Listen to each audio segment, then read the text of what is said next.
Hei, kuka mitästä siellä keskellä ajotietä seisoskelee? No lähinnä niinku sen tähteen, kun näyttäis vähän siltä, kun teikäläinen ajelisi tässä niinku meikäläisen autolla. Suippa duippa. Ajatte teikäläinen? No niin, näin se on. Suksika kuuseen! Kuuntelepas nyt pojo, kuuntele oikein tarkkaan. Katos, kun meikäläinen sanoo, että teikäläinen niinku ajelisi tässä meikäläisen auton, niin silloin tää auto tosiaan on meikäläisen.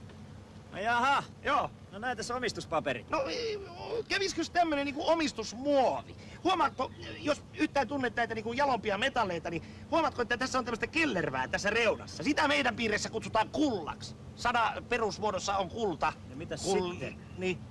No sitä sitten, että ulos meikäläisen autosta. Kuules nyt.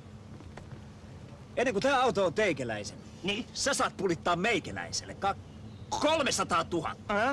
Vai ymmärrät sä jotain niin isoja lukujen päällä?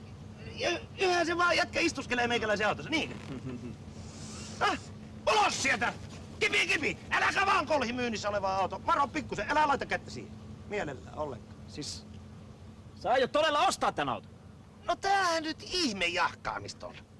Auto on ostettu jo ajat sitten ja jätkä ei kun kyselee. Kuules nyt poju, kipaseppas tuohon Tuura-yhtymään tuolla ja pyytä kassalta rahaa. Tässä on sulle tämmönen maksumääräys. Ja jos ei se kassan täti heti uskos, niin pyytä, että ottaa kassan mukaan ja tulee tänne. No niin. Näinhän se on tehty. No näinhän se on tehty. Suippa duippa. Kas niin uusin lemmittiin, saako pyytää?